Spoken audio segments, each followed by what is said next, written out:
حضرت علی نے فرمایا، رشتوں کو جوڑے رکھنے کے لیے کبھی اندھا کبھی بہرا تو کبھی گونگا ہونا پڑتا ہے۔ زندگی میں کبھی مایوس نہ ہو، کیونکہ ٹھوکریں بھی انہیں ہی لگتی ہیں جنہیں اللہ تھامنا چاہتا ہے۔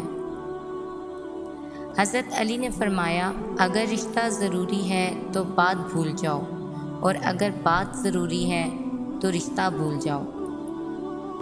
انسان کی انسانیت اس وقت ختم ہو جاتی ہے جب وہ دوسروں کے غموں کا مذاق اڑانا شروع کر دیتا ہے۔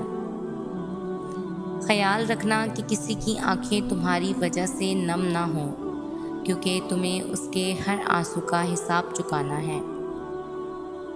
جب گناہوں کے باوجود رب العزت کی نعمتیں مسلسل ملتی رہیں تو ہوشیار ہو جاؤ کہ ہمارا حساب قریب اور سخت ترین ہے۔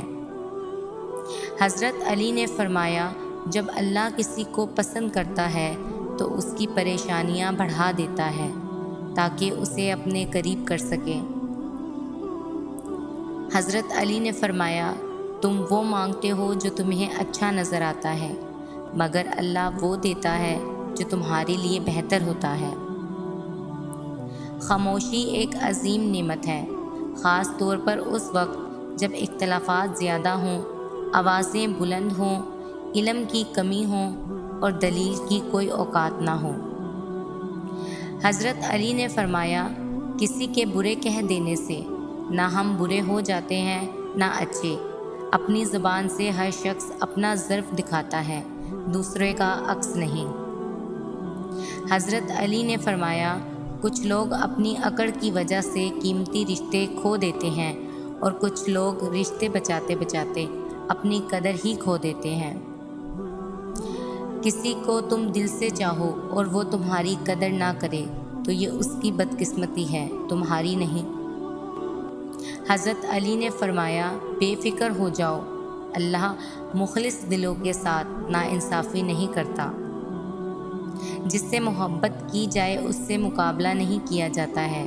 کسی کو پا لینا محبت نہیں، بلکہ کسی کے دل میں جگہ بنا لینا محبت ہے۔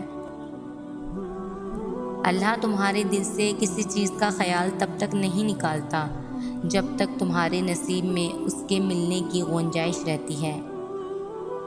حضرت علی نے فرمایا، اس سوچ کے ساتھ زندگی میں آگے بڑھو کہ اللہ نے یقیناً بہترین ہی سوچا ہوگا۔ زندگی میں ہمیشہ دو لوگوں سے دور رہنا، پہلا مصروف اور دوسرا مغرور۔ مصروف اپنی مرضی سے بات کرتا ہے اور مغرور مطلب کے لیے یاد کرتا ہے۔ ساری دنیا کے لوگ تجھے اپنے فائدے کے لیے چاہتے ہیں، ایک تیرا رب ہے جو تجھے تیرے فائدے کے لیے چاہتا ہے۔ جب تم نے کسی سے محبت کی ہے تو اس سے ذرا برابر بھی محبت مت مانگو، کیونکہ تم نے محبت کی ہے، تجارت نہیں۔ خوش قسمت ہے وہ انسان جس کے لیے کوئی روئے، قسمت ہے وہ انسان جس کی وجہ سے کوئی روئے۔ حضرت علی نے فرمایا، عورت کو اگر ایک دن کے لیے مرد کی آنکھیں لگا دی جائیں تو وہ اگلے دن خود کو 7 کپڑوں میں لپیٹ کر باہر نکلے گی۔ تمہاری تقدیر اتنی دفعہ بدلتی ہے جتنی دفعہ تم اللہ کے آگے ہاتھ پھیلاتے ہو۔ جب اللہ چاہتا ہے کہ کسی بندے سے دوستی کرے تو اس کی زبان پر اپنا ذکر اور اس کے دل پر اپنی فکر کے دروازے کھول دیتا ہے۔ حضرت علی نے فرمایا، محنت کا پھل اور مسئلے کا حل رب دے گا، یہ مت سوچو کب دے گا، جب دے گا بے حساب دے گا۔ اگر اللہ نے تمہارے دل میں کچھ ڈالا ہے اور تمہیں دعا مانگنے کی توفیق دی ہے تو یقین رکھو نصیب میں بھی وہی ڈالے گا انشاءاللہ۔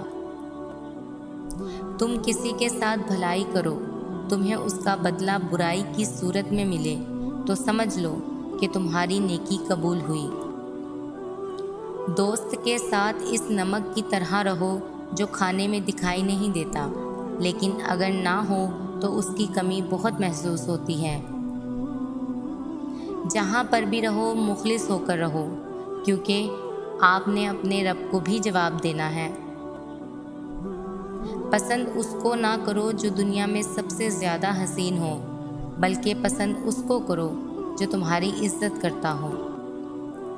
حضرت علی نے فرمایا، دھوکہ دینے کے 1000 طریقے ہیں، لیکن سب سے گھٹیا طریقہ محبت اور ہمدردی کا دکھاوا کرنا ہے۔ کبھی تم دوسروں کے لیے دل سے دعا مانگ کر تو دیکھو، تمہیں اپنے لیے دعا مانگنے کی ضرورت ہی نہیں پڑے گی۔ جب دعا کرتے وقت تمہاری آنکھوں سے آنسو آنے لگے تو سمجھ جانا تمہاری دعا بارگاہ الہی میں قبول ہو چکی ہے۔ حضرت علی سے پوچھا گیا، اگر کوئی اپنا بھول جائے تو کیا کیا جائے؟ فرمایا، جب کوئی اپنا ہو وہ کبھی بھول نہیں سکتا، اور جو بھول جائے وہ اپنا نہیں ہو سکتا۔ حالات اگر برے ہوں تو یقین رکھنا چاہیے، کیونکہ خدا جب کچھ لیتا ہے تو اس سے بڑھ کر نوازتا ہے۔